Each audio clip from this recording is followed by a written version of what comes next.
I'd like to welcome you all to our session this afternoon, educational session number 4, the treatment post-CDK4/6 inhibitors, which I think is a really hot topic that all of us are facing in our clinics and in the scientific sessions through the rest of the meeting. I'm your moderator, Dr. Stephanie Graff at the Brown Legarreta Cancer Center in Providence, Rhode Island, and Lifespan Cancer Institute. And I am going to start by welcoming Dr. Carlos Barrios from the Latin American Cooperative Oncology Group in Brazil to the stage to review our first topic, single-agent endocrine therapy. Dr. Barrios.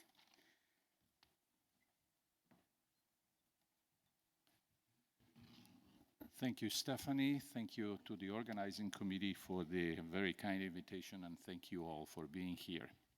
What we'll be discussing in the next few minutes is to discuss, I'm going to put the 3 talks into perspective and address at the end single-agent endocrine therapies in patients that have progressed on CDK4/6 inhibitors. These are my disclosures, and I have been participating in clinical trials on all the companies that have drugs that will be mentioned in this talk. And obviously, this presentation reflects my personal opinion. Let me start by trying to setting the stage here. Patients with hormone receptor positive metastatic breast cancer after progression in first-line therapy, I think we can all agree that today, where available, endocrine therapy and a CDK4/6 inhibitor is the standard of care. This has prolonged the progression-free survival in this setting, but unfortunately, most patients actually do progress. At that point, most guidelines actually tells us that continuing on endocrine therapies is the correct way to go. So we have a number of different endocrine therapies that we use in this setting. And here you see a number of different alternatives that will be the focus of my presentation. And Dr. O'Regan will be presenting some of the other alternatives, particularly the ones that involve combination therapies. At the point of these patients becoming refractory to endocrine therapy, we then use a number of different chemotherapy alternatives that we sequence in not particular order and with no particular rationale. And there we have recently the development of anti-TROP2 agents and anti-HER2 agents, the ADCs, that have occupied a significant space in this situation. And Erica will discuss this in the last talk of the session. Very importantly for this slide is for me to discuss with you and make you pay attention to the fact that post-progression survival is not only important, but obviously longer than progression-free survival. And unfortunately, and arguably, we can all agree to the fact that we haven't studied post-progression survival good enough. We have not done a very good job at understanding why patients are treated with a certain drug in this situation and what the sequence of these drugs actually, or treatments actually means in clinical practice. And certainly, and I guess all of you would agree with that, post-progression survival, and with these caveats, has a very significant impact in overall survival results. And this is something that we need to do better in clinical trials. This will get, and is getting, more complicated as we're using cyclin inhibitors in the adjuvant setting, particularly for high-risk patients. So this is the scenario where we'll be discussing the different alternatives for patients with hormone receptor positive disease, metastatic breast cancer. Let me give you one example of a very important concept that I think we all need to address, and that is that not all patients are the same. Let me walk you through this slide that essentially tells you, exemplifies something that is very simple, intuitively to all of you, and you'll be able to understand, that essentially tells us that the disease is different in different people. Let's say you're in clinic one Monday, and you find a patient that has metastatic disease and has recurred with a disease-free interval of 15 years. Unquestionably, we will consider this patient highly endocrine sensitive and would offer this patient endocrine therapy. We would all agree with that. On Tuesday, in the same clinic, you receive a patient that comes with a long disease-free interval, but not as long, let's say 2 years after completion of endocrine therapy in the adjuvant setting. We would all call this patient likely sensitive to endocrine therapy and offer her the same alternatives we did with the patient we saw on Monday. On Wednesday, you see another patient that has a short disease-free interval. Let's say she has progressed 6 months after completion of her endocrine adjuvant therapy. We certainly will consider this patient with the same alternatives, but I would call this patient moderately sensitive because she has progressed very rapidly after endocrine adjuvant therapy. On Thursday, you see another patient that you're called to see a patient that actually has progressed while receiving adjuvant endocrine therapy. Certainly, this patient is more resistant. I would call her moderately resistant to endocrine therapy, but still, today, we would offer these patients the same alternatives for endocrine therapy as the other 3 patients. And on Friday, generally after 5 o'clock, you see a patient that actually presents with a progression very quickly after starting her adjuvant endocrine therapy. This patient has more aggressive disease, and probably she has some degree or significant degree of resistance to endocrine therapy. But we would still think, being a hormone receptor positive disease, to treat her with an endocrine alternative. So the point here being that we all intuitively recognize these are different biologies and different diseases, but we treat these patients as if they were all the same. And the question I ask is, have we been able in clinical trials to recognize this in the design of the trials? And if we have been able to actually do this in the interpretation of our clinical trials, or if all our hormone receptor positive trials have used this criteria to interpret the results, because they are a different group of patients with different biologies. And this certainly has an impact on what happens after we designed the treatment for these patients. Very importantly, the Aurora investigators presented data at ASCO that actually validates the definition of resistance that we arbitrarily define in the ABC group a few years ago. And there you see patients with primary endocrine resistance, secondary endocrine resistance, and endocrine sensitivity having significantly different PFS results that actually validate this arbitrary definition. And I would like to see more and more this in the criteria for inclusion in hormone receptor positive metastatic patients breast trials. Let's see how difficult this is.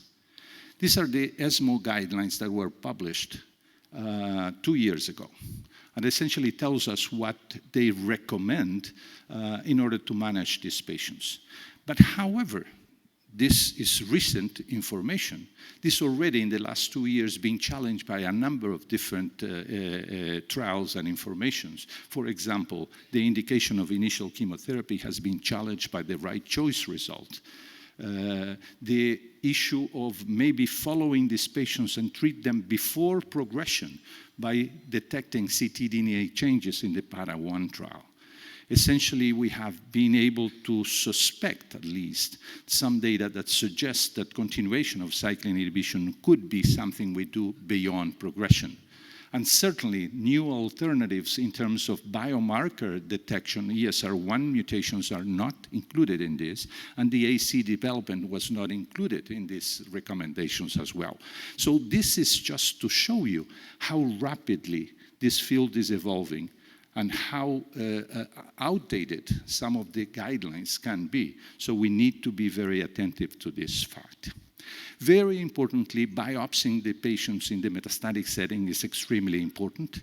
As you can see, this is an example of a very simple thing, disappearance of the expression of hormone receptors. This is something that happens in about 10 to 15% of the patients, and this has clinical implications because loss of receptor expression is associated with a worse prognosis. So identifying this different group of patients is absolutely essential. To start the discussion specifically, I think it's a good way of starting this discussion would be to say, what do we have as standard therapy? And these are results from the control arms of all these 4 studies. There are more studies with similar results. And essentially looks at the results with standard endocrine therapy in these trials that are addressing new endocrine alternatives. Most of the trials use fulvestrant as the most common standard endocrine therapy. Please do not attempt to do cross-trial comparisons here because these trials include different proportion of patients with different lines of endocrine therapy. They have different proportions of estrogen receptor mutations, and they have different proportion of patients with different duration of CDK4/6 inhibitors. So if I just told you all the things I did, okay, this is important to interpret these results. So I would not advise cross-trial comparisons. But the objective of this slide is to show you that these results are suboptimal. The best that we can do in this group of patients is to get 2 to 4 months of controlling the disease, and then the disease progresses rapidly after that. So essentially, the results that we have with standard therapy are suboptimal. We need to move forward and find new alternatives. So let me show you what the field looks like at the present time in this situation post-CDK4/6 inhibitors. Patient receives first-line AI and a CDK4/6 inhibitors, and what we do in clinic is essentially we take into consideration response duration, prior endocrine therapies, disease-free interval, as was just mentioned. If the patient has or doesn't have mutations, we look at the biology of the disease. Is the disease progressing rapidly, or is the disease progressing very slowly? Is this an oligo progression that may allow us to be creative in the way we manage the situation? And we take a look at clinical factors such as toxicity considerations, comorbidities, and obviously patient preference. But independent of those things that we all do intuitively in clinic every single day, we need to take into consideration specific subgroups of patients that are being created and need to be identified. The first one I'm going to address very briefly is the BRCA1 and 2 mutated group of patients. This is critical. I'm going to make 2 comments regarding this. The first one is that we need to identify this group of patients. And the only way we're going to identify these patients is if we test them. And notoriously, there is lack of testing in this area. That's something that is our responsibility. We need to expand the testing for BRCA1 mutations and 2 mutations because we cannot clinically detect all the patients that actually are mutated in this scenario. And this has an impact on the way we manage patients. In this scenario, patients have been managed with PARP inhibitors that work significantly well in this group of patients. However, the studies that have addressed this have addressed situations in comparison with chemotherapy, where PARP inhibitors showed better results in terms of PFS and overall response rates. The group of patients with hormone receptor positive in these studies is not necessarily well characterized when you look at the literature. The second comment I have regarding this group of patients comes from a number of retrospective and very recent reports that actually clearly and very consistently suggest that this group of patients, hormone receptor positive, BRCA1 mutated, do respond, but do respond to a lesser degree to CDK4/6 inhibitors when compared to patients that are not mutated. All these reports actually showed the same thing. This is just to call the attention that this may be a subgroup of patients, if we're talking about selecting patients in this situation, that needs further study. This is a subgroup of patients that is specific and is requiring data, prospective data, and probably will be better managed with combinations. After BRCA1 and 2, the other important pathway that actually is mutated in this group of patients is the PI3 kinase pathways. And there you see the approved drugs that have been essentially available, or they are available at least in the United States and most parts of the world, at least for the alpelisib. Ruth will discuss these combinations in her talk just following me. The other important mutation here is ESR1 mutation. Elacestrant has been approved in this scenario. This is an important subgroup of patients. In most of the studies, 30 to 50% of the patients in this scenario have acquired an ESR1 mutation, and this is clinically obviously important because in this subgroup of patients specifically, elacestrant has been approved. Very critically, and something that is completely new to all of us, is to recognize that there will be a group of patients with co-mutations. These mutations are not mutually exclusive, so the question is, what are we going to do when we have a patient that is both PI3 kinase and, mutated, and a patient that also has an ESR1 mutation? What is going to be the driver, and how are we going to address this kind of situation? So it's important to consider that this testing will lead to the discovery of new subgroup of patients. Depending on the type of progression and depending on the patient not having a mutation or depending on the aggressive progression of some patients, we have other alternatives. And Erica will cover the ADCs in the last talk of the session. Very importantly, information also from the Aurora trial that tells us this group of patients are different. CDK4/6 patients with mutation or not mutation do respond similarly to the CDK4/6 inhibitors. But look what happens with the ESR1 mutated patients. Independent of the resistant criteria, they seem to have a different response to the CDK4/6 inhibitors when the mutation is identified. So again, we're building a scenario where from treating all these patients as if they were all the same, we're starting to detect a number of different biomarkers, both clinically and molecularly, that actually tells us these are different patient populations. Without any questions, that the strategies directed at blocking the estrogen signaling pathway are important in breast cancer. We have the estrogen deprivation with the aromatase inhibitors. We have the blockage of the hormone receptor with the modulators like tamoxifen that have shown significant impact both in the adjuvant and in the metastatic setting, and obviously have been extremely helpful. But these days are not necessarily over, but they are changing significantly, as I'm going to conclude at the end of the talk. New degraders are being developed that are more effective, probably more potent, probably a little bit more toxic as well, and we will be discussing some of those. Those are the PROTACs. You have the serins also that have the different mechanism of action more related to the transcription activity of the receptor once in interaction with the DNA, and obviously the SERCAs that also are being developed in the same fashion. Lasofoxifene is one of the new SERMs, estrogen receptor modulator, that seems to be more potent and has some evidence suggesting to be more effective against ESR1 mutated patients, or ESR1 mutated models in a preclinical situation.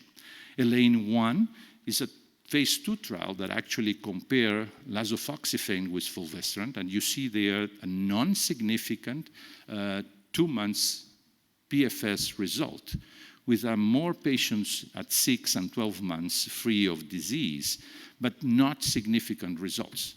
This is essentially a negative trial, but however, this drug is being more potent for some of the evaluations that were done preclinical. It's being tested in combinations with CDK4/6 inhibitors in other trials. Sorry, I went back.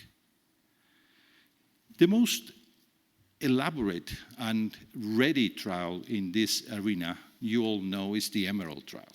As you know, EMERALD included patients with metastatic disease, receptor positive, and had disease progression or relapse after 1 or 2 lines of endocrine therapy, and the patients could have received some chemotherapy.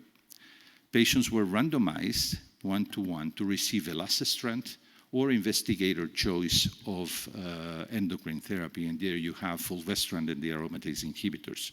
Patients, importantly, were stratified according to the estrogen receptor mutation status. The primary endpoint of the study is obviously extremely important, is progression-free survival in all patients and patients with ESR1 mutated situation. These are the results of the intention to treat analysis, and you see at 1.9 PFS for a standard of care. Okay, in agreement with what I mentioned before, the results with standard of care are extremely suboptimal or very poor. And at 2.79, 2.8 months PFS for elacestrant when you look at all patients. If you look at the patients that have ESR1 mutation, the results are a little bit better with 3.78 median PFS. So something that is statistically significant, but not very clinically exciting. However, in alignment with what I was mentioning before, and this is the impact of designing a trial using the correct information and separating the patient population according to criteria that you already know are valid. If you look at the patients according to, these are all ESR1 mutated patients, where the elacestrant probably is more effective. If you look at the patients according to the time they were using CDK4/6 inhibitors, you see that in the 6 months, more than 6 months CDK4/6 inhibitors, you have a 4.1 versus a 1.7 months difference in PFS. But in the group of patients that use the CDK4/6 inhibitor for more than a year and know that the median progression-free survival for the CDK4/6 trials is 2 years. So this involves more than 50, certainly 70% of the patients that we're talking about that have ESR1 mutations. See that the difference are significantly improved with 1.9 to 8.6 months. So in this subgroup of patients, even though this is an exploratory analysis, okay, certainly this group of patients may actually benefit in a very significant way from a single agent SERD in this scenario. The SERENA-2 trial with camizestrant actually showed in a similar patient population with previous endocrine therapy, the comparison of 2 doses of camizestrant, another SERD, with 75 and 150 milligrams in terms of dosing compared to fulvestrant. The results of this trial actually are in alignment with what we have seen before, and the poor results with the fulvestrant alone arm, 3.7 months, and very significant improvement in terms of PFS for the 2 doses of camizestrant. Very interesting, I'm not going to discuss here, but at ASCO, investigators in this trial presented a very, very interesting and provocative analysis looking at BRCA patients, looking at patients with 1 ESR1 mutations, and looking at patients that with more than 1 ESR1 mutations, and looking at patients depending on the ESR1 mutation that was presented. And they found differences that are obviously exploratory, but very provocative, in line with what I'm trying to tell you, that these patients are different, and we need to fight for new biomarkers in this scenario. The Acelera trial is a phase 2 trial with giredestrant, another of the SERDs, that it was unfortunately a negative trial that didn't show any difference in terms of PFS in the initial analysis, with some suggestion of difference, but still not statistically significant in the group of patients with ESR1 mutations on the right. Acelera is continued to be developed in 2 other trials, one that is waiting for events, and the other in the adjuvant setting. So we'll have more news about this drug in the near future. And finally, the third of the SERDs I'm going to discuss is imlunestrant, that was presented by Dr. Kamal Javeri at ESMO a few months ago, that shows a very interesting phenomenon here that probably Ruth will discuss later on. That essentially this agent, as a single agent, has a very low response rate of around 8%. But this trial included two combinations, one with alpelisib and the other one with everolimus, that you see the response rate has increased significantly to 21 and 58%. In small number of patients, but very provocative information. When you look at PFS, the same phenomenon happens. PFS of 4 to 6 months as a single agent, that goes to 9 months with alpelisib, and a PFS, a surprising PFS with everolimus that reaches 16 months, something that we need to take into account in future studies.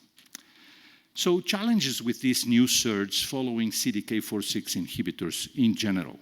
First, we need to recognize the poor results with standard endocrine therapy. Then we need to recognize the rapid drop in both arms that identifies a group of patients who are endocrine therapy refractory or resistant to single-agent approaches. Then we need to recognize that there is a later separation of the curves that identifies a group of patients that may be sensitive to combination endocrine therapies that eventually could benefit some of these patients because they maintain some endocrine sensitivity. And consistently, all these agents are more effective in the ESR1 positive population. This raises a number of questions. How can we identify these more resistant patients? This is obviously important for the design of future trials. Who are the patients that can be recovered with combination therapies in these situations? And Ruth may address some of these issues. And who are the patients that need more aggressive therapy as chemotherapy of ADCs this early on the patient journey? Important to consider, most of these agents, if I'm going to summarize all the toxicity, these agents are a little bit more toxic than standard endocrine therapy: nausea, diarrhea, LFTs, arthralgias, and fatigue. And there are a couple of unusual toxicities we need to recognize with some of these agents. For example, bradycardia and ocular toxicity. And one of the serums actually causes neutropenia. So new agents, new potential toxicities that need to be recognized. However, low numbers of grade 3 toxicities and low discontinuation rates makes the toxicity issue not a significant problem in drug development, and combinations for that matter in the future. Just to finish, the PROTACs, the CERCAs, and the SERANs have much less information. Important mechanisms of action. Probably we're using drugs that are more potent in this setting to block the estrogen signaling. Very little information, but these agents in very pretreated patient populations do show some responses and some PFS that allows us to continue looking for better results, particularly in combinations. As take-home messages, future developments and improvement in this area, as has been clearly demonstrated in other areas in oncology, will come with the recognition, we all need to do that, at every step of the journey, that not all patients are the same, particularly hormone receptor patients in breast cancer, which represents most of the population. Our ability to identify these different clinical and biological profiles within this population of patients is, in my opinion, the single most important factor to improve treatment in this situation. Conceptually, endocrine therapy has changed absolutely forever. I believe, giving the idea to Ruth, that endocrine therapy will be done more and more in combinations than in single agents in the future. However, the use of single-agent endocrine therapy after progression of CDK4/6 inhibitor in the standard therapy has very limited benefits. There are patients, however, that do retain some endocrine sensitivity and do derive some benefits, as is being shown in this sub-analysis of the EMERALD trial. Combinations, in my opinion, will likely be the rule for most patients, and new endocrine agents could well become the optimal backbone of these new combinations. Thank you very much for your attention.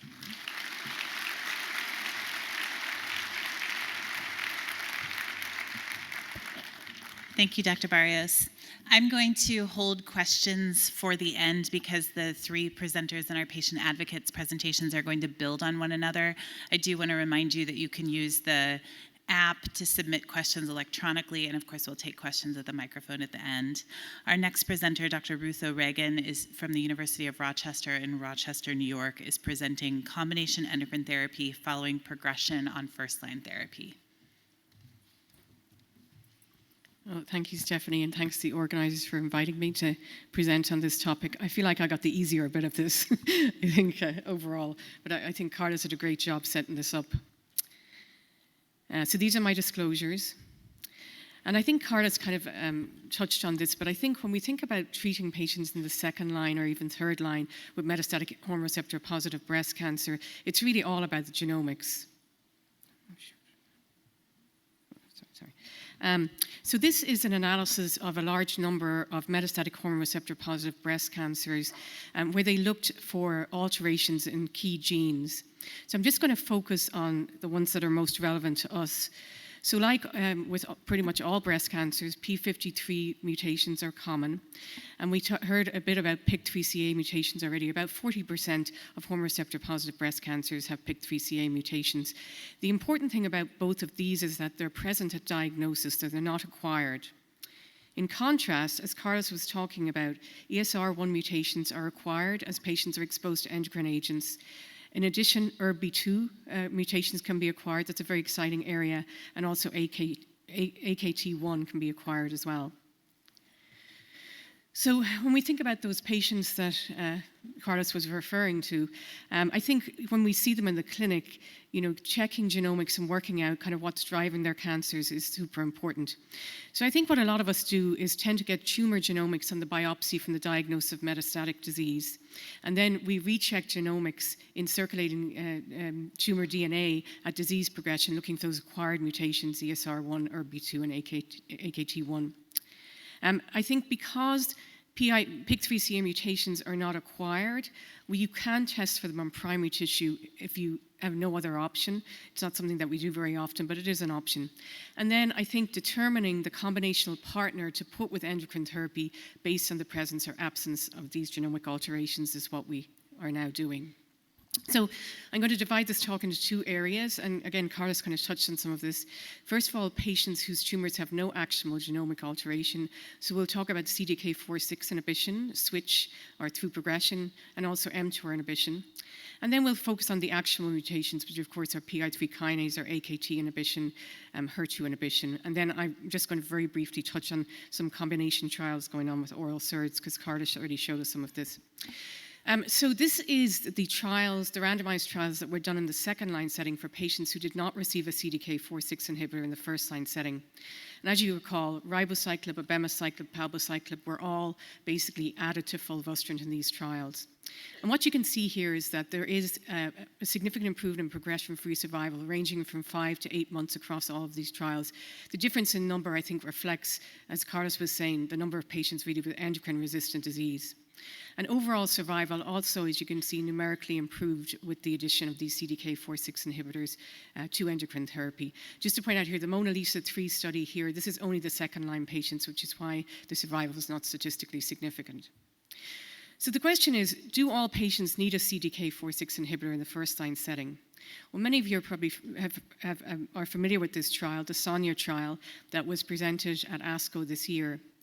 And what they did was they randomized a large number of patients, over 1,000 patients, in the first-line setting to receive a non-steroidal aromatase inhibitor alone or with a CDK4/6 inhibitor. At disease progression, the patients who got a CDK4/6 inhibitor went on to get fulvestrant. The patients who had got the non-steroidal aromatase inhibitor without a CDK4/6 inhibitor went on to get fulvestrant and a CDK4/6 inhibitor. The primary endpoint of this was progression-free survival after 2 lines of therapy, so PFS2. So this slide shows PFS1, very similar to what we've seen in the randomized studies that we're familiar with. The curve split pretty early in favor of the CDK4/6 inhibitor arm. And the difference is about 8 months with a hazard ratio of 0.6, which is kind of ballpark what we've seen in these randomized first-line studies. However, when you look at PFS2, what you can see here, although there's a 5-month difference in favor of the patients who started with the CDK4/6 inhibitor, it's not statistically significant, and you can see the curves are pretty superimposable. So what do we make of this data? Well, I don't think it's going to change our practice, at least here in the United States, because when you look at a trial like Mona Lisa 2 and see that the patients have a median overall survival of around 5 years, it's very hard not to recommend a CDK4/6 inhibitor to patients in the first-line setting. But if we had a better biomarker, there may well be patients that perhaps we could reserve a CDK4/6 inhibitor for later lines. So what about continuing CDK4/6 inhibitors through progression? Well, these are 3 trials that have evaluated this question. Maintain study looked at adding in switching to ribociclib. The PACE and Palmyra studies both utilized palbociclib, and I'll go through the design of these trials, but want to point out right away that these are all randomized phase 2 trials, so they're not that large. So the Maintain study took patients who'd had prior CDK4/6 inhibitors and had developed progressive disease. They could have had up to 1 line of chemotherapy for metastatic breast cancer. And patients were randomized to receive endocrine therapy, which was either fulvestrant or exemestane, with placebo or with ribociclib. Now, very importantly here, 85% of patients in the study had received palbociclib in the first-line setting, which is kind of what you would expect because that's what we were using at that time point. The primary endpoint was progression-free survival, which is shown here. So this was a positive study with a significant improvement in progression-free survival from just under 3 months to over 5 months in patients who got ribociclib. And you can see it is statistically significant. The curves do separate. Overall, a fairly modest difference, but it does at least support the fact that perhaps there may be a role for switching CDK4/6 inhibitors in selected patients. Now, the PACE study, again, similar patient population. All patients had received prior CDK4/6 inhibitors in the first-line setting. In this study, 85 to 95% of them had received palbociclib in the first-line setting. They were randomized into one of 3 arms. They either received fulvestrant plus palbociclib, or fulvestrant, palbociclib, and avelumab, the checkpoint inhibitor. Again, randomized phase 2 study. So here's the results here. So if you just focus on the blue, which is fulvestrant, and the red, that's fulvestrant and palbociclib, I think you can see that the curves are completely superimposed. And it was about 4.5 to 5 months median progression-free survival in both of those arms. Interestingly, in the other arm, in which the patients got the checkpoint inhibitor, they actually did better with an 8-month progression-free survival, as you can see shown here. So that's very intriguing, and we are awaiting other trials that are looking at checkpoint inhibitors in the hormone receptor-positive metastatic setting. So taking that together, it doesn't look like continuing palbociclib is a very effective way to treat patients. The Palmyra study, in this study, all patients received palbociclib in the first-line setting. And they were basically randomized to receive fulvestrant or letrozole alone, and that depended on what they'd got previously, or with palbociclib given at standard doses. So 100% of patients in the study had received palbociclib in the first-line setting. And this again was a negative study. Although the curves did separate a little bit towards the palbociclib arm, you can see the median progression-free survival was 4 to 5 months in both of those arms, as you can see shown here, and not statistically significant. So taking all these trials together, I think continuing the same CDK4/6 inhibitor doesn't appear to be effective, but there may be patients that, selected patients who may benefit from actually switching a CDK4/6 inhibitor. And as Carlos mentioned, that's very important because now that we're using adjuvant CDK4/6 inhibitors, it's important that we know how to treat those patients when they develop, they have disease relapse. And the post-Monarch study, I believe it's either fully accrued or nearly accrued. This is another study, hormone receptor-positive metastatic breast cancer. In the advanced disease setting, they have to have disease progression on a CDK4/6 inhibitor plus an aromatase inhibitor. And in the adjuvant setting, they have to have disease progression while on a CDK4/6 inhibitor or off a CDK4/6 inhibitor. And this is a slightly larger trial. As you can see, 350 patients. Patients are randomized between fulvestrant and placebo or fulvestrant plus abemaciclib. So that will be an interesting study and an important study as we kind of move forward with patients receiving adjuvant CDK4/6 inhibitors. Endocrine resistance is, of course, very complex, but one thing that has been known for a long time is that something that we do see is increased upstream signaling through growth factor receptors. Now, we did a bunch of trials using just targeting single receptors with really very little benefit. However, if you take an approach of actually targeting downstream in either in the PI3 kinase AKT-mTOR pathway, that appears to be effective. So basically what's happening here is these growth factors are setting off phosphorylation cascades that make the estrogen receptor no longer a viable target. So if you block this pathway, then you can actually restore endocrine sensitivity in these cancers. So I'm still talking about no genomic mutations here, so we talk about everolimus. And I was glad Cardiff talked about everolimus because I think we forget about it a lot. But that was a very interesting what you showed us from the third study. So the first study was TAMRAD, so patients were randomized to receive either, now this is kind of the endocrine refractory setting, either tamoxifen or tamoxifen plus everolimus. There was a doubling of progression-free survival from 4.5 months up to 8.6 months, which was statistically significant. This was followed by the registration study, Bolero 2. Again, you can see a very marked separation of the curves, and the progression-free survival was improved from 4 months up to 11 months.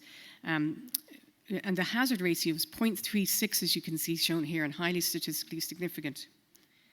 And then lastly, this PRECOG study randomized patients to receive fulvestrant with or without everolimus. And again, the same kind of data about a doubling of progression-free survival from 5 months up to 10 months, as you can see shown here. So I would urge you to keep everolimus in mind. There's no biomarker specifically for everolimus, but these really are quite impressive results. And one of the nice things about everolimus is you can give it with any endocrine therapy, particularly tamoxifen, because we don't really use tamoxifen as much as we used to. So I do think that this is a very viable option for certain patients. So let's move now on to patients whose tumors have actionable mutations or alterations. So these were the early randomized trials with PI3 kinase inhibitors. The bupropion is a pan-PI3 kinase inhibitor that was evaluated in a fairly large randomized study, BEL-2 and then BEL-3. The difference between BEL-2 and BEL-3 is that all patients in BEL-3 had received everolimus. And what you can see here, overall, adding in the PI3 kinase inhibitor improved progression-free survival by about 2 months or so. It was statistically significant, but very modest, and this drug had a lot of toxicity. Also, PIK3CA mutations were not predictive of benefit for this drug. And then the Sandpiper study looked at a different mutant-selective PI3 kinase inhibitor, saw a 2-month difference there, which was statistically significant. But again, the toxicity and the lack of a biomarker kind of precluded further development of this drug as well.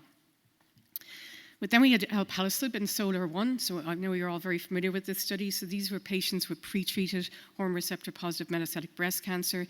They had to have tissue available to analyze for PIK3CA mutations. There was 2 cohorts, one that had PIK3CA, one of the patients had tumors with PIK3CA mutations. The other, it was PIK3CA wild type. In both cases, they were randomized to placebo plus fulvestrant or alpelisib plus fulvestrant. The primary endpoint is shown here, which was progression-free survival in PIK3CA mutated cancers, and I know you've all seen this before. Very nice separation of the curves, 6 months up to 11 months with the addition of alpelisib, as you can see shown here. In patients with wild-type PIK3CA cancers, you can see, although there was about a 2-month difference in favor of alpelisib, it's not statistically significant. The curves are pretty superimposable, as you can see shown here. So in contrast to the other PI3 kinase inhibitors, this clearly, the PIK3CA mutations was shown to be a biomarker for alpelisib. And here's overall survival. I'm sorry, there's no way I can read that, but the curves have separated in favor of alpelisib, but it's not statistically significant at this time point.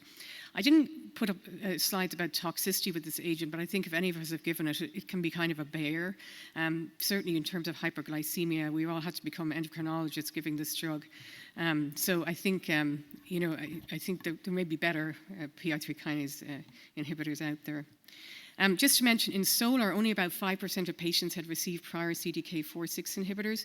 So the BYLieve study was a smaller study that looked to basically confirm that alpelisib would be effective in patients who had CDK4/6 inhibitors before. There were 3 cohorts. If patients had received an aromatase inhibitor, plus a CDK4/6 inhibitor, they went on to get alpelisib and fulvestrant on the study. If they'd had fulvestrant plus a CDK4/6 inhibitor, they went on to get alpelisib plus an aromatase inhibitor. And then there was a chemo group that got alpelisib plus fulvestrant on the study. So we have data from cohort A, which are the patients who got an aromatase inhibitor, CDK4/6 inhibitor, and then were treated with alpelisib and fulvestrant. The primary endpoint was disease control at 6 months, and you can see here it was 50.4%, so that met the criteria for the trial. The progression-free survival was 7.3 months, so a little bit lower than in the SOLAR study, but I think we can be fairly confident that this agent, that alpelisib, does work in patients who have had CDK4/6 inhibitors. As I mentioned, there are other PI3 kinase inhibitors out there. This LOXO783 is a novel PI3 kinase inhibitor that specifically targets the H1047R mutation in PIK3CA. The toxicity profile of this drug does look more favorable to alpelisib from what we have seen so far, and it's currently in a multi-arm phase 1 study that evaluates it either alone or with our usual endocrine therapy, including a SERD, endocrine therapy with abemaciclib, or with paclitaxel. So we'll get more data from this study as well. So now the newest one on the block, the AKT inhibitor capivasertib. So this is the Capitello 291 study. Again, hormone receptor positive metastatic breast cancer, pre-treated. Patients could have had prior CDK4/6 inhibitors, and the trial required that 50% of the patients randomized did indeed receive a CDK4/6 inhibitor. So patients were randomized to receive fulvestrant plus placebo or fulvestrant plus capivasertib. There was dual primary endpoints, so progression-free survival in the overall population and also in patients who had AKT pathway altered cancers. Kind of a mouthful. So this is what they meant by AKT pathway alterations. So the majority of what they saw were within PIK3CA. So you can see here there was a number of patients that had PIK3CA mutations alone or with other mutations. About 5% or so had AKT1 mutations only, and 5% of PTEN mutations only. So overall, there was about between 55 to 60% of patients who did not have AKT pathway altered cancers, and some of them were also some of the patients included actually they didn't have tissue available to look for the AKT alterations. So here's progression-free survival in all patients, the first primary endpoint. So you can see it is improved from about 4 months up to 7 months, is statistically significant with a hazard ratio of about, I think it's 0.6 shown here. You can see the curves are separating. And this is in the AKT pathway altered population. Again, I personally don't see a huge difference between this and the overall population, 3 months up to 7.3 months.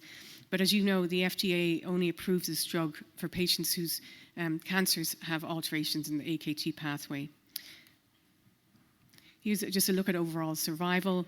So you can see the curves are separating in favor of the AKT inhibitor for all patients, and maybe a little bit more dramatically in patients with AKT pathway altered cancers. Overall, there was more serious adverse events with capivasertib, about 13% serious adverse events, 13% leading to discontinuation of the drug. And what they described was really GI toxicity.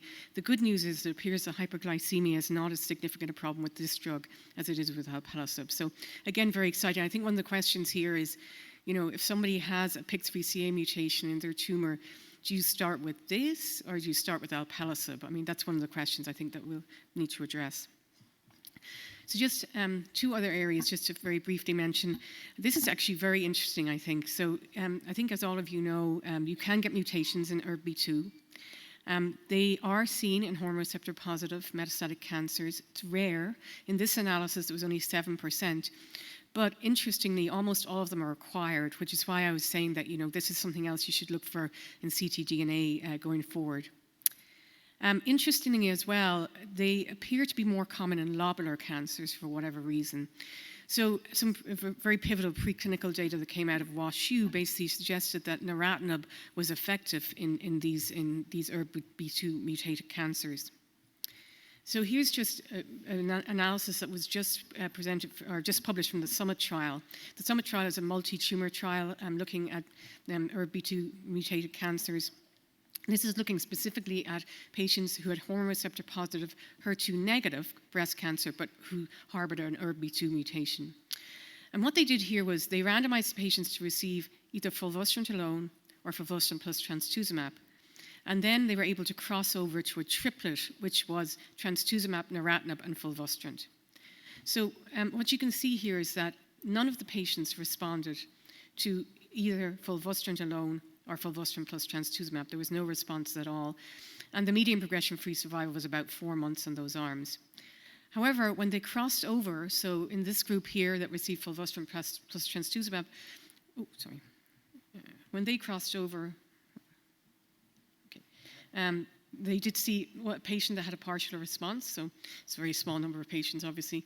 But actually, in the patients who were initially randomized to fulvestrant and then crossed over to the triplet, you can see in that group of patients, 2 out of 6 patients actually had a response. And the clinical benefit rate was seen in 5 patients, so 83%.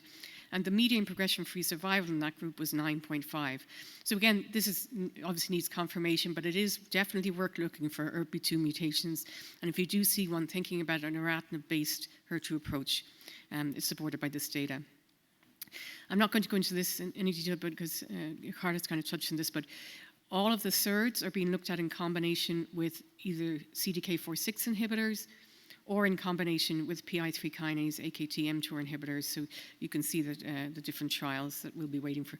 The actual description of the trial is on the bottom of the slide here.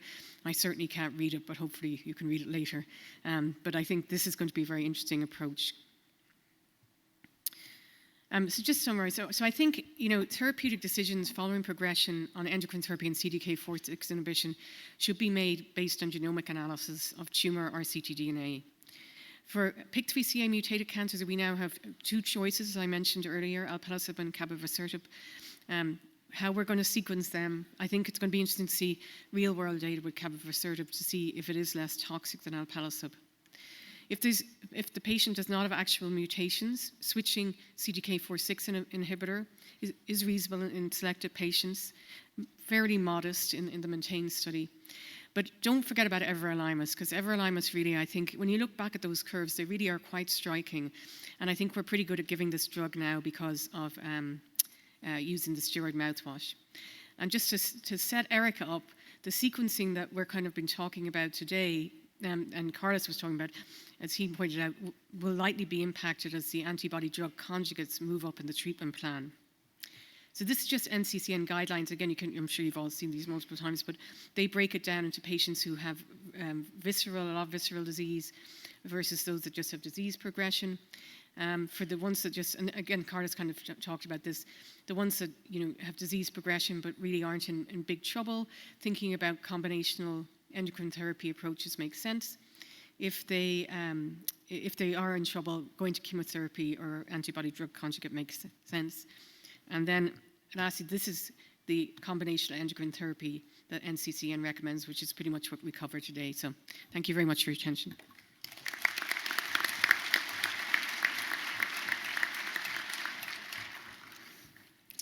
Thank you, Dr. O'Regan. Our next speaker is Dr. Erica Stringer-Reasor, who is going to present when to transition to cytotoxics. Dr. Stringer-Reasor is at the University of Alabama at Birmingham in Birmingham, Alabama.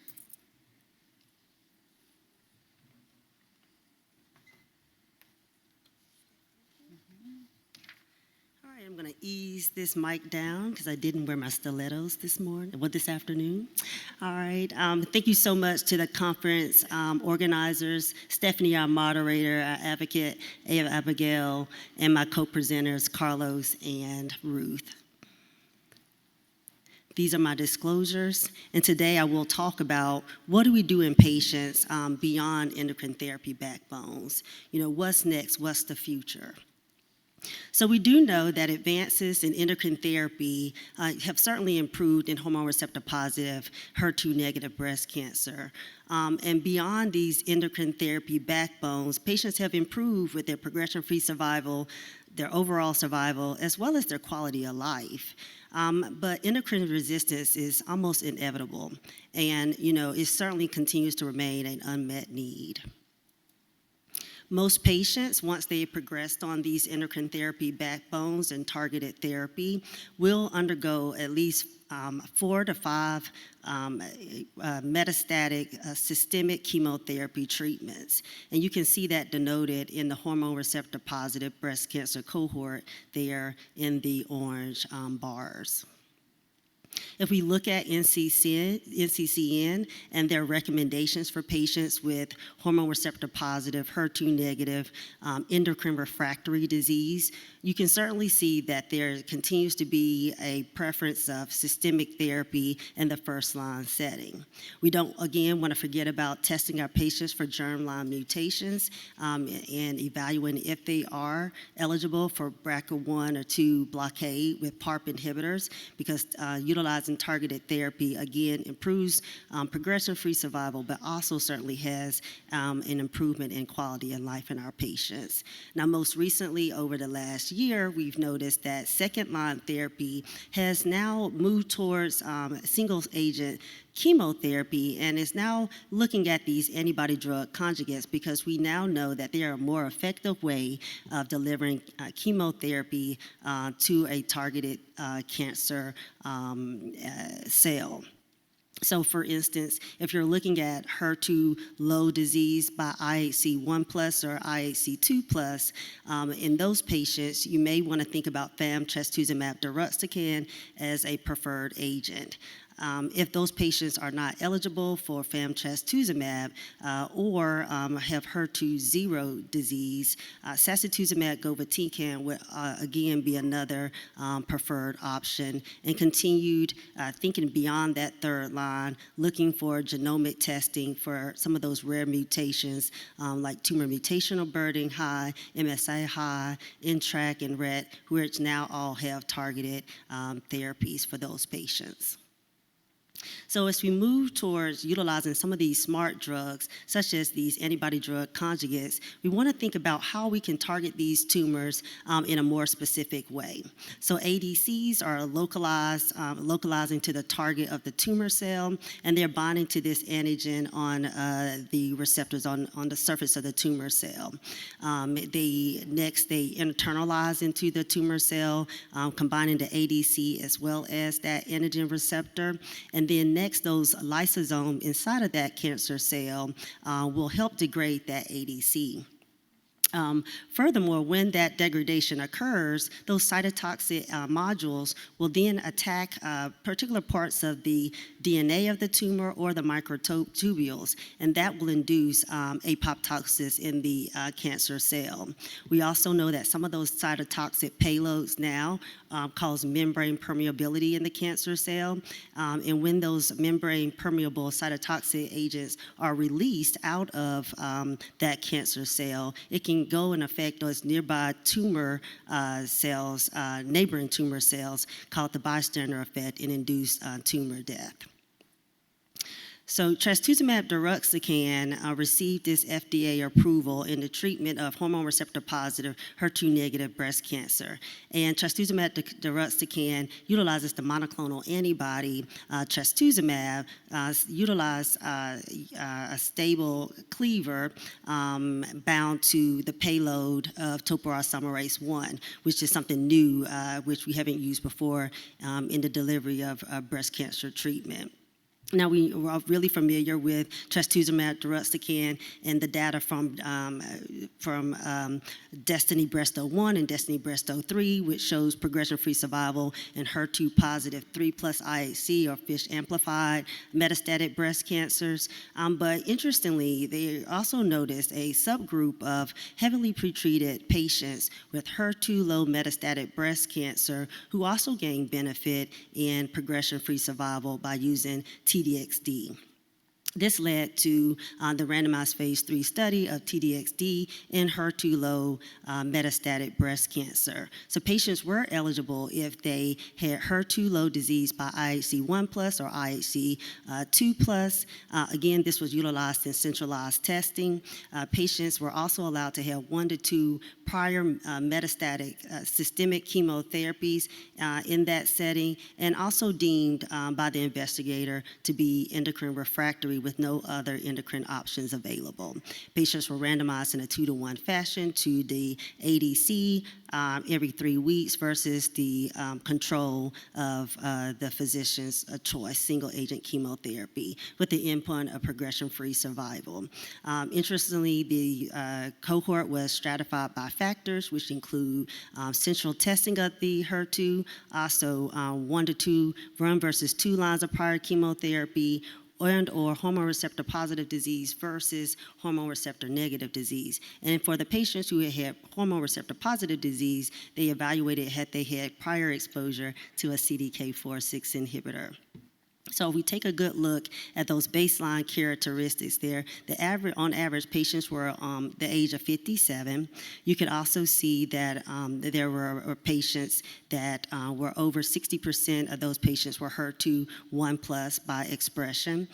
You can also take a look here that there were very low representation of brain metastasis at 5%, but high representation of patients with liver metastasis over 70%.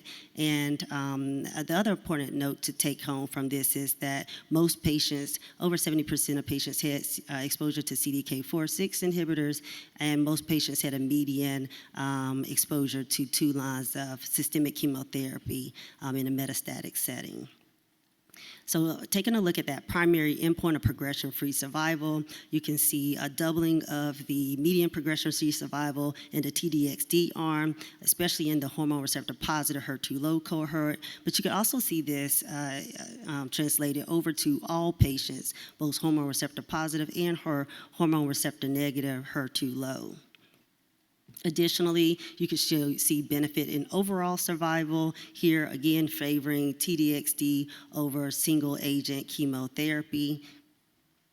And lastly, just to think about, put this in relation to how we see progression-free survival and overall survival. So we're seeing that efficacy with the drug, but how safe is it? How manageable are the toxicities? So the top 5 toxicities that were noted were nausea, vomiting, some diarrhea, alopecia, and neutropenia, which were all pretty manageable.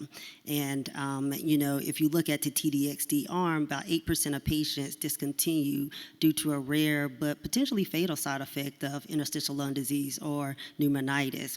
Additionally, for the standard of care chemotherapy arm, believe it or not, peripheral neuropathy caused 2% of patients to discontinue therapy. So again, it is a quality of life matter, and it's very important for us to, take account what these toxicities are that are aiding patients in discontinuing therapy.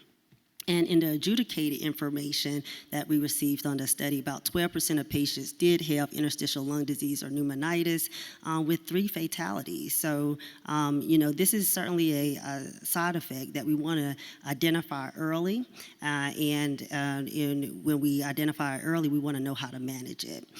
So most, again, patients who experienced ILD, these were radiographic findings that were noted on a CT scan and for an asymptomatic in a patient. But we all know pneumonitis and interstitial lung disease can vary in severity from hypoxia to persistent cough to even signs of fever, and hypoxia. And, we all just came out of the COVID pandemic, and flu is on the rise, so some of these potential side effects or symptoms can overlap with some of the common infectious disease processes. So, again, you want to have, a high suspicion if this is interstitial lung disease. And if you think this is interstitial lung disease, you should hold the drug for at least a month and evaluate if these symptoms are getting better radiographically and symptomatically. If the patient does not improve in a month and radiographic signs do not improve, if they are asymptomatic, again, you can offer patients a corticosteroid option or further delays. And again, if patients are symptomatic, you want to immediately offer them steroids and also discontinue the drug immediately. And it's a multidisciplinary approach too. You may want to consult your pulmonary colleagues to get involved and work with your primary care physicians to continue with a steroid taper. So the second FDA-approved antibody-drug conjugate is sacituzumab govitecan, which uses a TROP2 directed backbone bound to SN38 highly potent payload here. And this was really given FDA approval after looking at TROPICS-2 data in this randomized phase 2 study where sacituzumab govitecan was evaluated in hormone receptor positive, HER2 negative, advanced breast cancer upon progression of disease after at least one endocrine therapy backbone, taxane, and a CDK4/6 inhibitor in any setting. So that could have been in the adjuvant setting as well as the metastatic setting, and at least 2 to 4 prior lines of systemic chemotherapy in the metastatic setting. Patients must have had measurable disease by RECIST. So patients went on to have a randomization in a 1-to-1 fashion. Sacituzumab govitecan, 10 milligrams per kilogram on days 1 and 8 of a 21-day cycle, as well as physician's choice single-agent chemotherapy with the primary endpoint of progression-free survival. If we look at the patient baseline characteristics, again, patients on average were about 56 to 57 years old. Over 90% of patients had visceral disease, and that also included over 80% of patients who had liver metastasis as well. You can also see that over 98 to 99% of patients had prior CDK4/6 inhibition, and the average median prior chemotherapy was 3 lines of therapy in a metastatic setting. So if we're looking at this primary endpoint and TROPICS for progression-free survival, sacituzumab showed superiority over 5.5 months, a median progression-free survival versus 4 months, a median progression-free survival in the control arm. If you also look at some of the subgroup analysis in patients that were over the age of 65, had visceral disease, or had greater than or equal to 3 lines of chemotherapy in a metastatic setting, these all these subgroups also show improvement in progression-free survival. Additionally, I think one thing to point out with sacituzumab govitecan is that there was improvement in progression-free survival in patients with HER2 low disease and HER2 zero expression by IHC. So again, this was consistent with the outcomes in the intention to treat group. And then lastly, looking at some of this overall survival data in their planned second interim analysis, you can see that there was a statistically significant improvement in overall survival there. One thing to talk about again in these ADCs as we identify how we manage them and the efficacy of the compounds. Sacituzumab did have some grade 1 and 2 toxicities such as diarrhea and nausea and neutropenia, but there were no incidences of interstitial lung disease in the sacituzumab arm, and there were no signs of cardiac failure or left ventricular dysfunction in this TROPICS-02 study and the sacituzumab arm. So if we're comparing these 2 antibody-drug conjugates, again, you really can't compare because there were 2 different subtypes of patients. But as you look at these TROPICS-2 patient population utilizing sacituzumab, they were heavily pre-treated. Most patients had 3 lines of therapy. Most patients had endocrine therapy as well as CDK4/6 inhibitor exposure. And again, median progression-free survival and overall survival was improved with the ADC versus the standard of care chemotherapy choice. And then if we flip over to trastuzumab deruxtecan, again, improvement in median progression-free survival and overall survival compared to the control group, but those patients were less heavily pretreated, as you can see with a median systemic therapy of 1 line, and their were manageable side effects, but there were a few rare but potentially fatal side effects that we had to pay attention to. So as we think about treatment sequencing in hormone receptor positive, HER2 negative metastatic breast cancer, just as Carlos and Ruth just spoke about, we want to utilize and exhaust all our options with endocrine therapy backbones and utilize those targeted agents that, really elucidate those PIK3CA mutations and AKT and ESR1 mutations, because again, patients have the option of potential oral medications, and so progression-free survival and quality of life can be maintained with some of those options. If patients have germline mutations, really thinking about PARP inhibition once you have exhausted those endocrine therapy backbones, and for those patients that are now deemed endocrine therapy resistance or their tumors are deemed endocrine resistant, thinking about testing them for HER2 low expression and considering trastuzumab deruxtecan in the second line setting if they are eligible for that versus sacituzumab govitecan if not eligible for trastuzumab deruxtecan or the tumors are HER2 zero. And then, all along as we move through this process of thinking about what's next, talking to the patient in a mindful way to partner with how you will guide the next steps, and always considering clinical trials. So some of the key take-home messages here are: cytotoxic therapy remains the standard of care in treating endocrine-resistant, hormone receptor-positive metastatic breast cancers. ADCs are certainly an effective management tool in treating metastatic breast cancer, and we are seeing this not only in the hormone receptor-positive breast cancer, but also in HER2-positive and triple-negative breast cancers as well. TDXD is now the new standard for HER2-low disease after progression on endocrine therapy, as well as sacituzumab is also a formidable agent in heavily pretreated hormone receptor positive metastatic breast cancer patients as well. So identifying these new therapeutic agents, and once we notice the efficacy, making sure that we can manage those toxicities appropriately is critical. So thank you.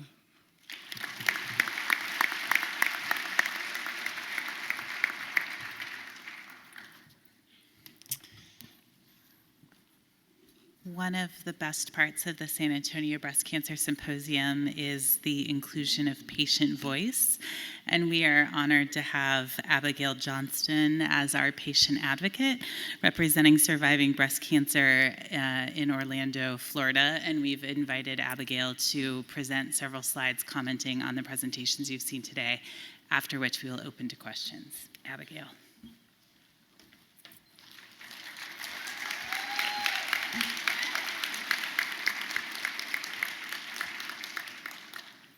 Good afternoon, everyone.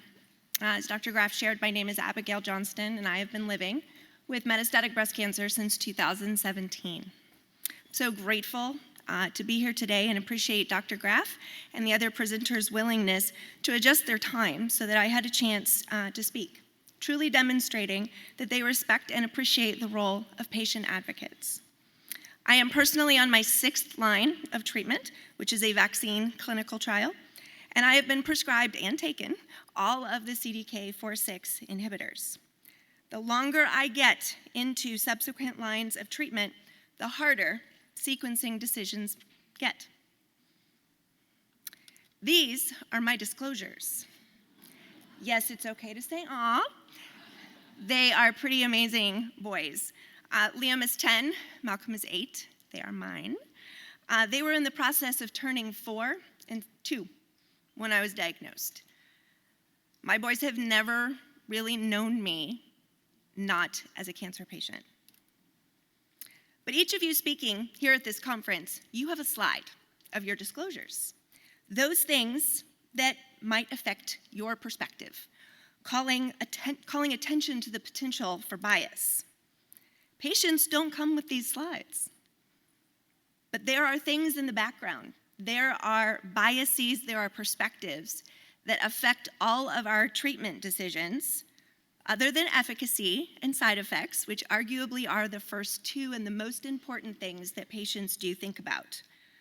For me, my kids and my ability to take care of my children are really high on my list of priorities.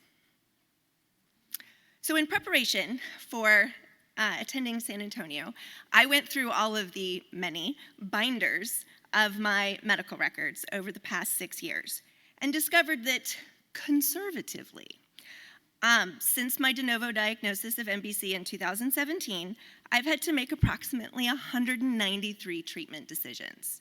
Now, that includes the lines of treatment, certainly, but also decisions about the medication to take for side effects, complementary treatments like supplements, acupuncture, surgeries, procedures, testing, some of which have been referred to today. From talking with many other patients over the last 6 years, this number is not abnormal. Patients have to make a lot of decisions, and most of us do not come to this MBC experience with scientific training or background. I certainly didn't. I went to law school. While we each respond very differently to this experience, the universal truth is that it is incredibly overwhelming every step of the way, especially during the devastating news of progression. So I understand that all of you worry about your patients, and progression is that time when you do worry the most about your patients. But for those of us who are experiencing progression, it is like there is one more nail in the coffin that is being prepared for us. That is the way that it feels, that we are one step closer to death. So realize, just as hard as it is for all of you, is incredibly difficult for patients. Some of you may remember, I know I'm dating myself here, there's a movie in 1998 called You've Got Mail, starring Meg Ryan and Tom Hanks. Just as a reminder, the plot centers around a big box bookstore that is negatively affecting a small community bookstore.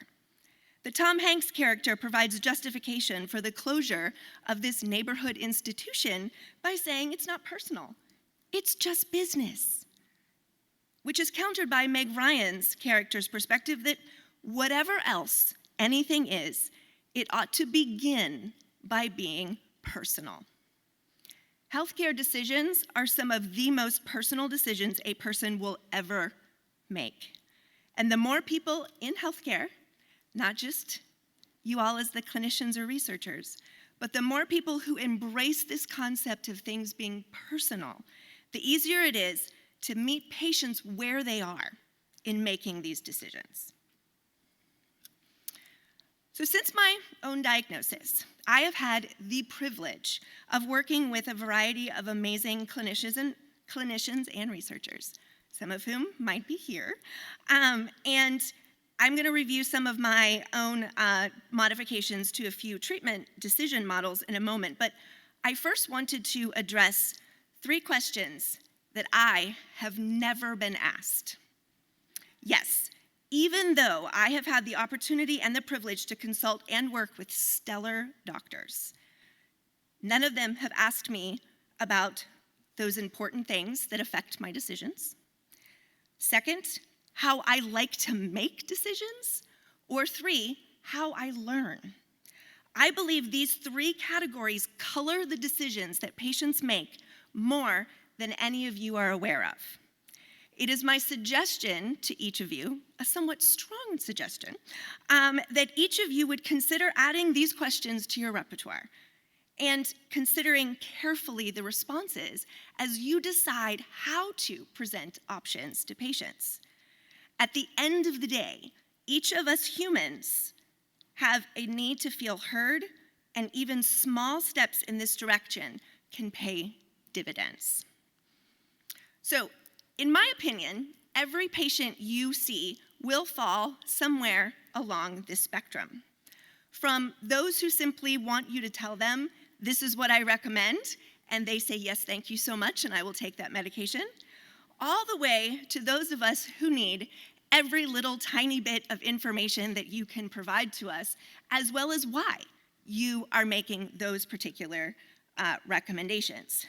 So while I suspect, and I'm sure you all can probably attest to, most patients are going to fall mostly on the line, that's the left, sorry, little directionally challenged, on the left side, which is they just want you to tell them what to do because they have such a difficult time analyzing and synthesizing all the information that you, of course, want to share with them. But there's a growing number of very educated patients who are edging towards the other side of the spectrum.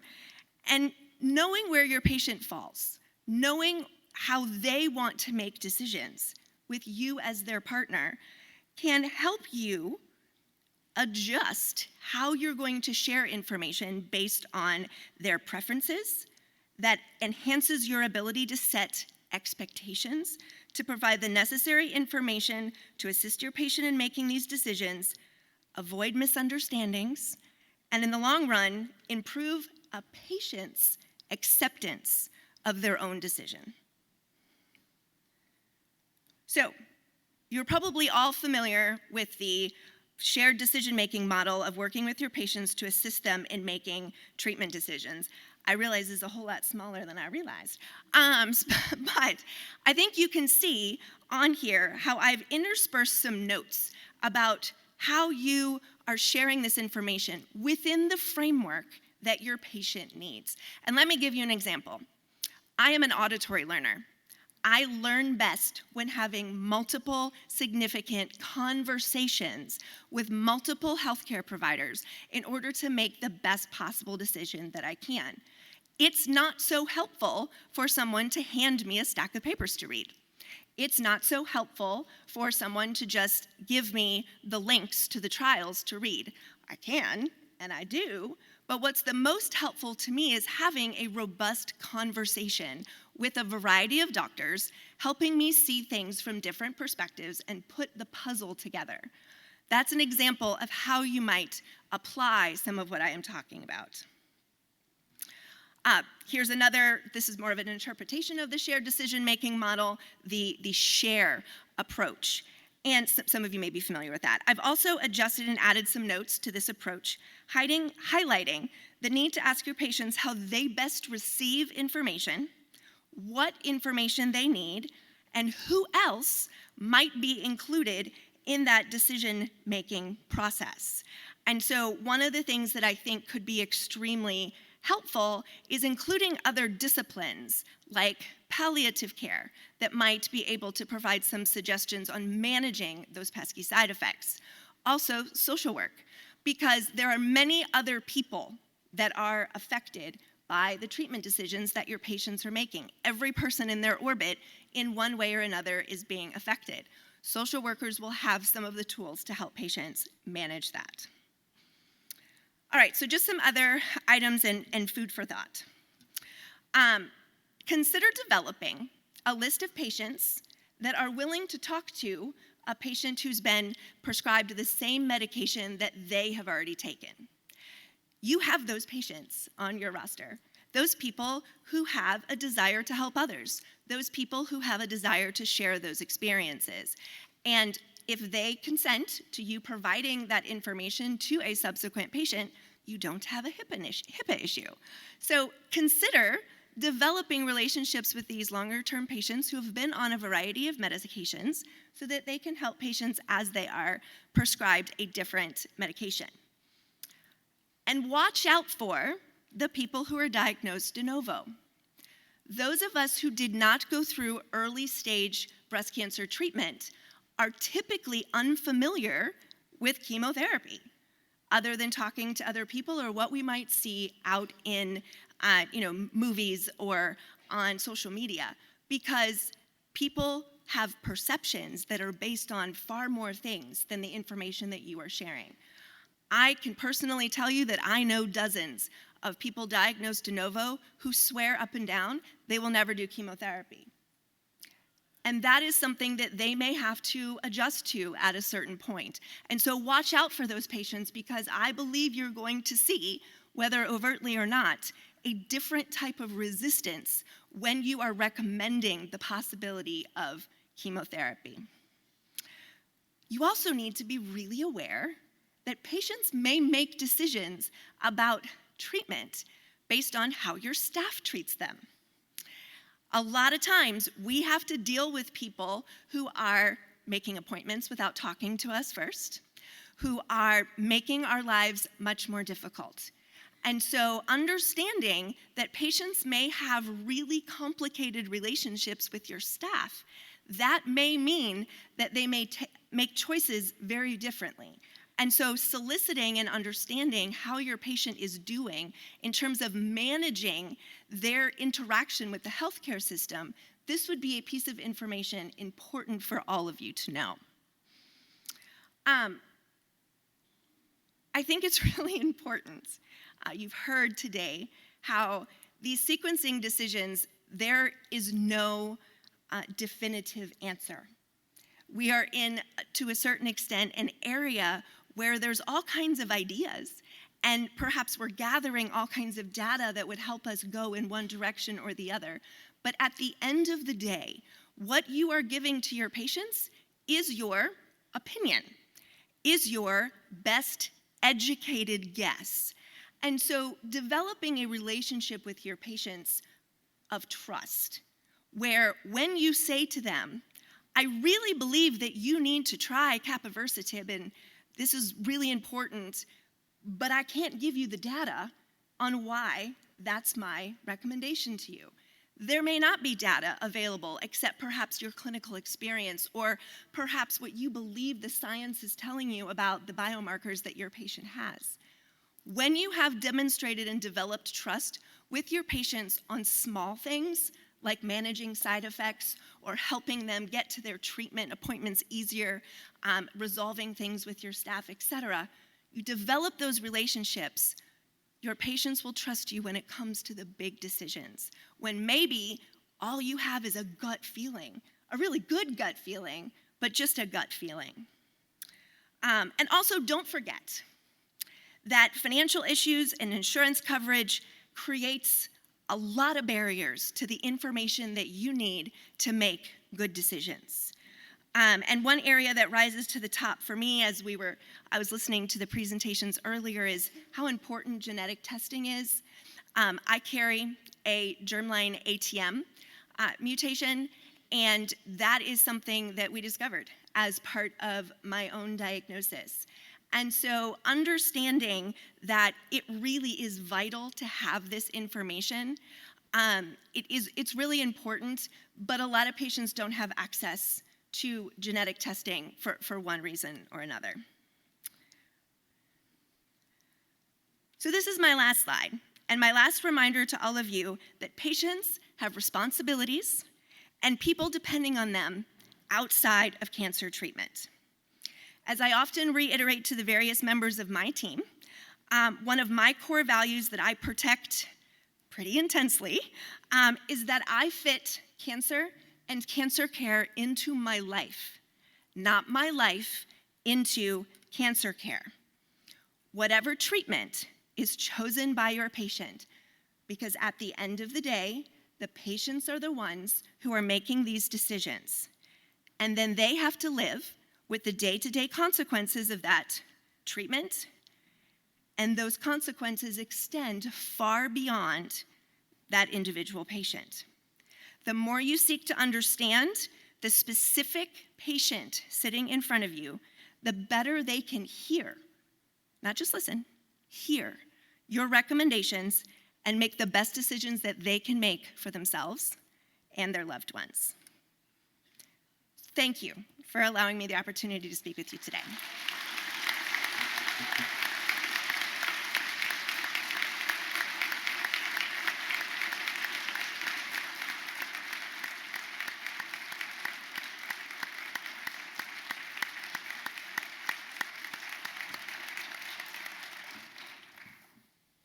I'm not sure how to follow that, actually, but if anybody's brave enough to come to the microphone with questions, we're ready for those. There are several in the chat, so I'm going to start with the one that has the highest votes right now, which is, would it make sense that combination therapy is better than a single agent SERD? And if so, why not combine that, elacestrant, for example, with everolimus or alpelisib And Carlos and Ruth, those are questions for you. Yeah, I mean, I think, the studies are ongoing, and I think Carlos showed us a very interesting one with everolimus. So it's a great question, and I suspect that the combinations will be better, and I suspect that we'll end up moving them to earlier line settings as well. Stepping back a little bit, I think it's critical for us to understand the complexity of this disease and how naive and ingenuous we may be just to believe that one drug will be the best alternative. Okay, so I think that we are kind of bound what we have done before using tamoxifen or using aromatase inhibitors. And no question that if you look at most patients, not necessarily all patients, but if you look at most patients, combinations give you better results. And we have improved the survival of patients with metastatic disease in the first line significantly just by combining agents. Do all patients behave in the same way? Certainly not. That's the challenge we will have. But I think that if we look at the disease stepping back, I think it's naive to believe that single agents will be the answer for most patients. Yeah, I agree. Microphone 2, I'm going to call it. Yeah, hi everybody. Thank you, Abigail, for your talk. I mean, I want to check like every sentence you said. Thanks so much, and a shame for everybody who left before your talk because they really missed something. Thanks a lot again. So this whole session showed, I think, that how much is missing. Like we know that after CDK4/6, this is still the good times for us patients, but then it gets bumpy. I think we all agree. And nobody really knows what to do. So we are trying to compare PDFs, small PDFs, but there's so much missing, I think, and this is all about quality of life. We know that the measurements are still not so good, not really showing what is important for us. And then it's things like we still don't talk about grade 2 adverse events. We start slowly, but on the most of the slides, it still starts from grade 3. Grade 2 tox is relevant. And then it's things like alopecia. We compare different treatments, but we don't talk about alopecia because it's not life-threatening, but it's relevant for many patients. So there are so many things, and that's why I really, at the beginning of the conference, would like to stress out that patients are different. Carlos, that's what you said. And each patient should know the pros and cons of treatments. And then, of course, we also need better trials to better define who has benefit or not, possibly benefit, but there's so much more than only the curves, the Kaplan-Meier curves and the PFS small amounts. It's like oral treatment versus injection in the muscles. It's so many things that matter to us patients. And I'm happy to bring this in the beginning of the conference just to remember grade 2 adverse events, and there's so much more than Kaplan-Meier curves. Thank you very much. And thanks again for your wonderful talk. Thank you.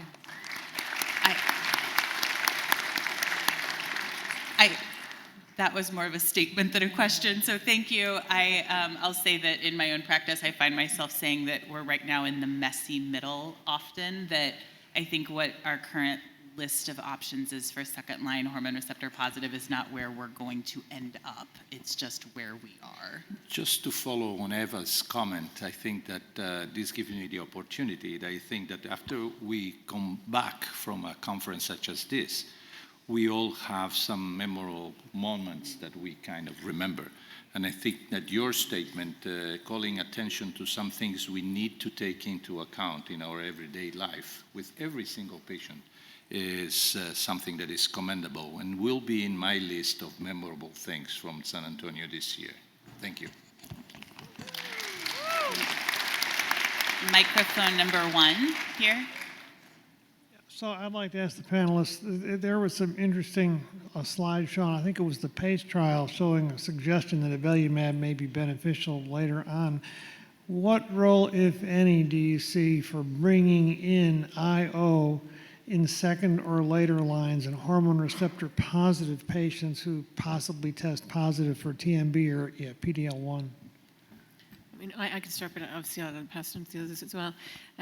So I think, you know, that signal was very interesting, and there are ongoing trials looking at immune therapies in hormone receptor positive metastatic disease. As you probably know, when you look at the data that we have, they're somewhat immune cold compared to, triple negative and other cancers, but there is quite a bit of data saying that CDK4/6 inhibitors actually can kind of rev up the immune milieu in the cells. So it does make definitely some sense there. So I know of several trials that are looking at checkpoint inhibitors in HR positive. So. Yeah, and I think, this same concept is being evaluated in the early setting too. So you'll see a lot of cooperative groups looking at the genomic testing, specifically MammaPrint, and looking at those immune signatures that are elevated, not only PD-L1 positive, but immune signatures elevated, that may denote that checkpoint inhibitors are actually augment past CR in patients given chemotherapy and checkpoint inhibitors. And there's been similar concepts looking at more endocrine refractory breast cancers and these luminal subtypes that, again, they're not really sensitive to endocrine therapy. So in an early setting, should you look at more ADCs or look at immune signatures in those patients to formulate plans with PD-L1 inhibitors and chemotherapy. I think that this is a clear example of how complex the situation is. The two studies, neoadjuvant studies, that introduce IO in the treatment of hormone receptor positive disease that will be updated in this meeting certainly tells us that there is a subgroup of patients that actually benefits from the use of IO, as well as benefits from chemotherapy in the neoadjuvant setting. And if we look in the Cortázar meta-analysis of neoadjuvant trials, this has already been shown. The hazard ratio for grade 3 hormone receptor positive breast cancer patients with neoadjuvant chemotherapy was exactly the same as the hazard ratio for triple negative breast cancer. And we have that information for decades at this present time, or at least a couple of decades. So we know that this group of patients exists. It's just a question of how to identify them. That's why the need for biomarkers is essential. And obviously, identifying these patients certainly will be extremely important in clinical practice. Dr. Shanahan at Mic 1. Hi, Kelly Shanahan, former OBGYN, not dead yet with metastatic breast cancer for 10 years now. So first, Abigail, awesome presentation, but of course, even though you are a lawyer. And I think Abigail brought up some really important points, one of which is our priorities can change. So I want to know how often you ask your patients, what are your goals for therapy at this time? What's important to you at this time? Because when I was diagnosed when my daughter was a sophomore in high school, I would have put up with every side effect on the planet in order to get her through high school. She's 24 now. My quality of life is paramount. But I have rarely been asked, what are your goals for therapy? What is acceptable to you in terms of side effects? I mean, people have been talking about the oral SERDs versus fulvestrant. I've been on fulvestrant. I would rather have a shot in my cheeks you don't smile with than to deal with nausea on a daily basis or diarrhea ever. So we have to remember we're individuals. So how often do you ask your patients what's important to them? I think that's an extremely important comment, and as I said, it's something that all the doctors in the audience will take back home, okay? One of the issues that I would suggest to all you advocates that are more, let's say, active in your role, which is obviously important, and that tells us that you are people that in a doctor's office will be the kind of patient that will need more information, okay, is maybe make a list of questions or suggest patients in general to make a list of questions that this is something that is done routinely, okay? Before you go to your doctor, just make a list of the questions that are important for you during the visit. But why don't you suggest as well for the patient to actually tell the doctor what if he doesn't ask, okay, what are your goals and what are the important things for you, okay, or how you make your decisions, as Abigail was saying. So I believe that this is something that can be solved in both directions. Not only the doctors actually asking, but the patients actually telling the doctor what they want, which is essentially the most important thing, I guess. And we have a lot of burdens put upon us in order to do all these things. And I think it is incumbent upon our care teams, and I think our care teams need to expand, because you guys, there's not enough of you, and you work incredibly hard and incredibly long hours. But to do things like, have you thought about a clinical trial? Here's some clinical trials. Instead of saying, oh, you want a clinical trial? Why don't you go to clinicaltrials.gov and navigate that really friendly interface to find a clinical trial and bring it to me, and we'll come back to it. So I think, our healthcare system in this country is broken, hopefully not irreparably, but there are some things that we can do. Again, thank you. I just wanted to weigh in on the treatment decision piece. So it is my practice personally, and I recommend that everybody that I talk to formulate those questions or formulate those topics as a way of organizing their thoughts, and not just take that information to an appointment, but send it in a portal message to the doctor the few days before an appointment.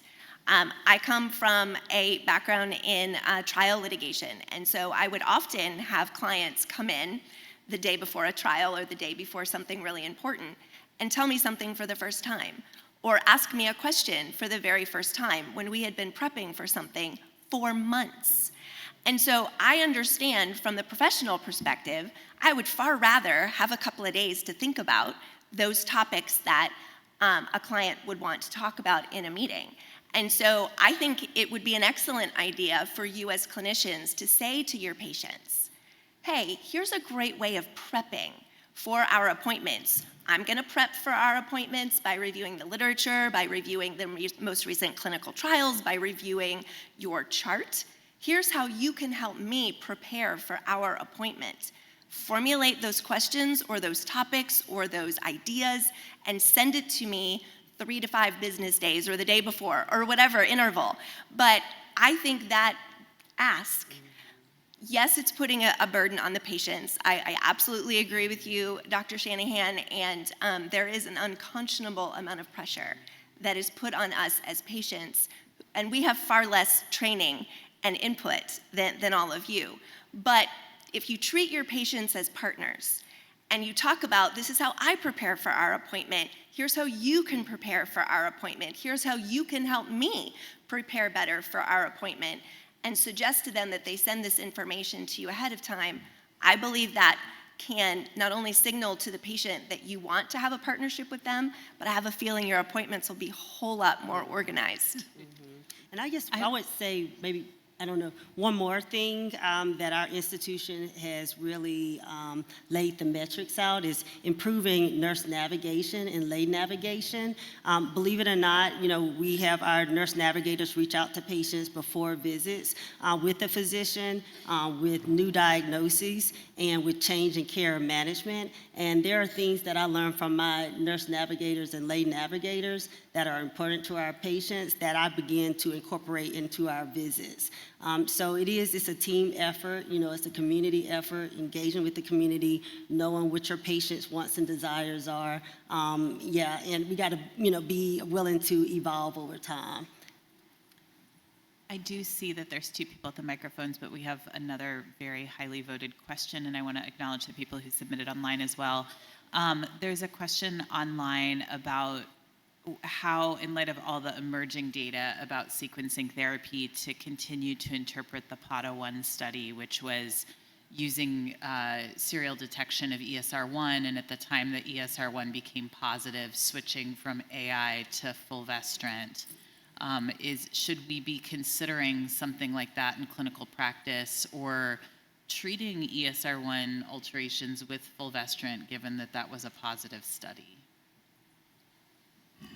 I mentioned that in one of the slides. So I think that ctDNA detection is going to revolutionize the way we're going to be staging our patients. In that every single stage, we're going to have a ctDNA positive and a ctDNA negative group of patients.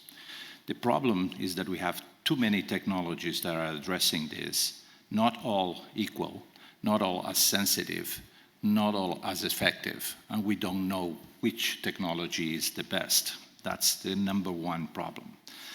The second problem is that we do not know yet what to do with the results.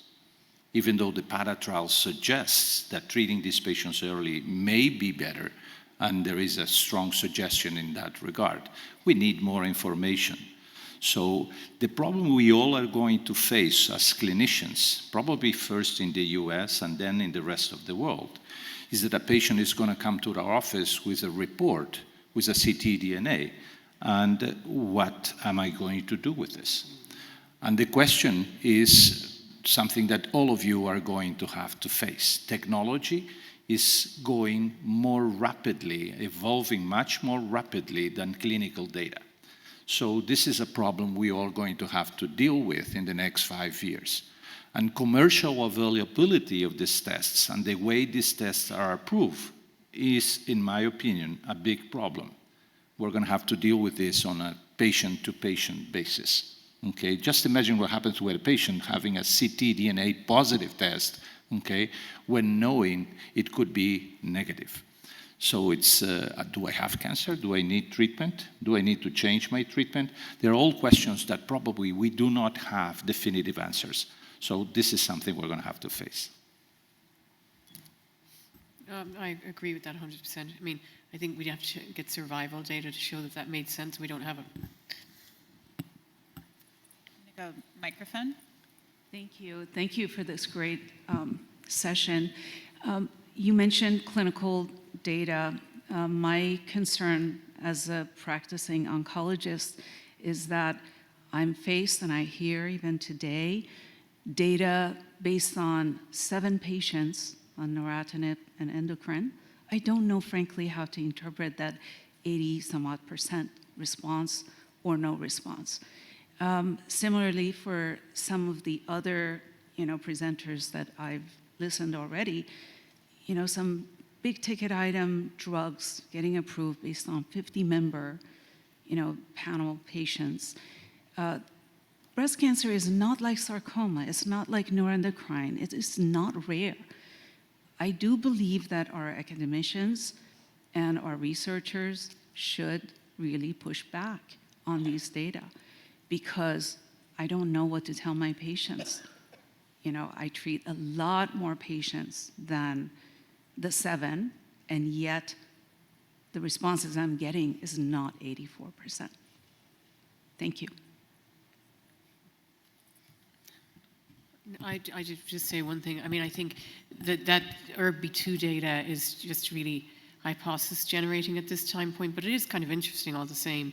And, I think since neratinib is approved, it is something that you can use for patients, but I certainly wouldn't be something I would do, like even first, second, third line would be after that. I would probably use it. I guess the point is that we're all searching for definitive answers. And there's no clinical trial that is going to give us definitive answers. Every single clinical trial, the best conducted and the best designed clinical trial, is going to end up in the analysis with more questions. And this is the nature of what we do every single day with every single clinical trial. So I think that we need to get accustomed that the basic things, or the most important things, are the concepts that actually drive us through clinical research. And improving selection criteria, improving the way we analyze the trials, are certain things, are important things. The way we look at the control arm of the trials, we certainly are treating a number of patients that do not need the experimental arm. And we have never asked ourselves, who are the patients in the control arm that have similar results and do not need the experimental treatment? This is true with trastuzumab in HER2-positive disease. Most patients with early HER2-positive disease are cured just with chemotherapy. 60 to 70% of patients HER2-positive do not need trastuzumab because they are cured just with chemotherapy.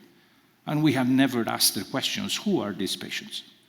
So I think that it's important that for us conceptually to kind of start thinking a little bit outside the box and looking at the analysis of clinical trials much more critically.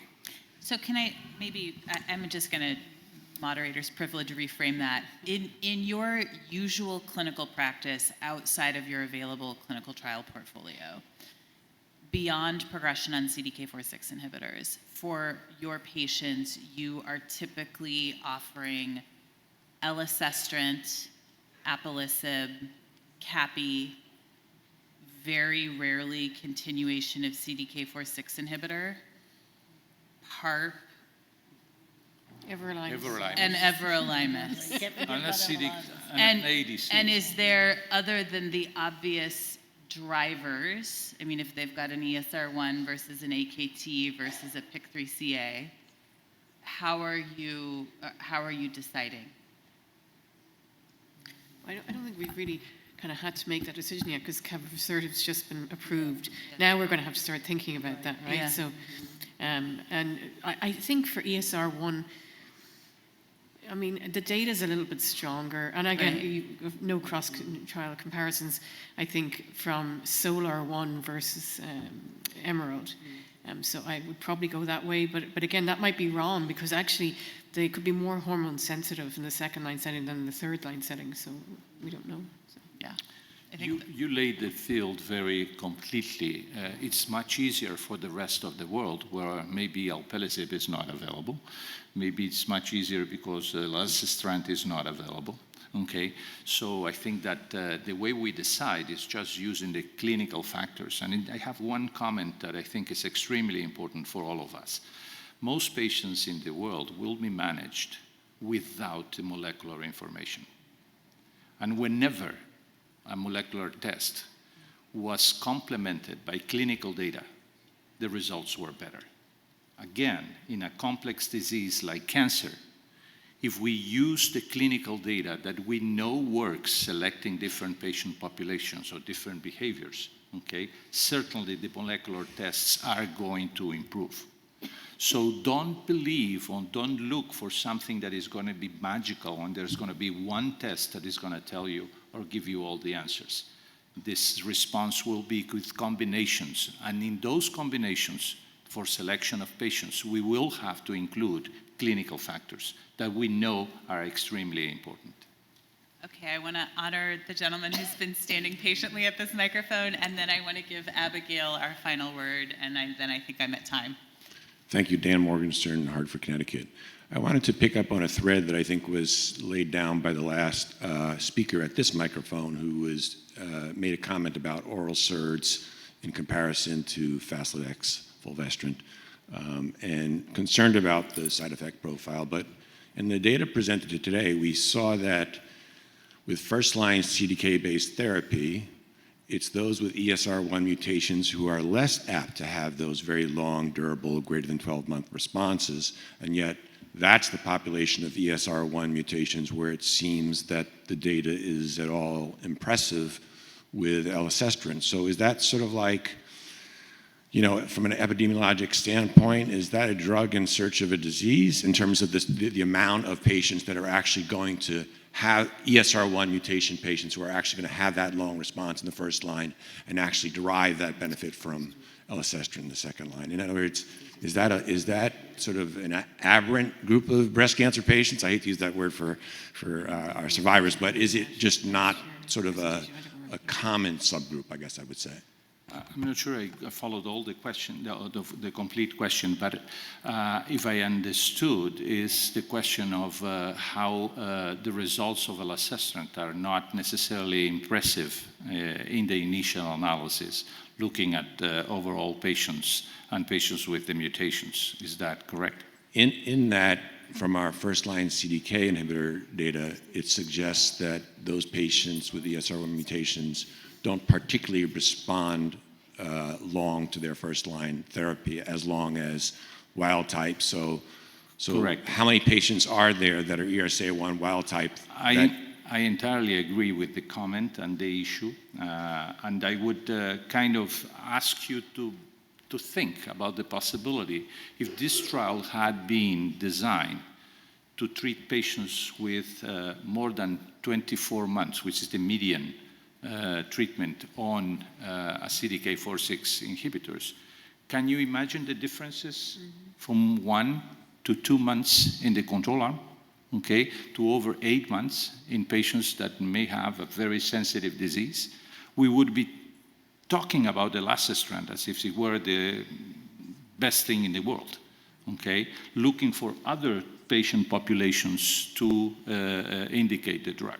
So just pay attention of this simple issue of how you design the drug and what do you want to achieve with the drug, and look at the analysis. And that's why subgroup analyses are important, in order to generate information that actually needs to be confirmation. But I don't have any question that essentially there is a group of patients that it remains endocrine sensitive, okay, and those may be the patients that have a prolonged response to a CDK4/6 inhibitor previously, okay. What to do with the rest, I don't know, okay, but certainly my take here is that patient selection remains one of the most important things we do every day, not only in clinical practice, but in selecting patients for clinical trials. Thank you. And with that, I am going to pass the proverbial final words to Abigail. Thank you, Dr. Graff, and thank you for you all for sticking around to the end of our discussion today. I think the one piece that I would like all of you to consider taking away from this discussion is we are all human beings, and begin with looking at the human being across the table, across the room, or wherever you are. But look at us as human beings first. Ask questions rather than assuming. And be honest with your patients if you don't know. Thank you.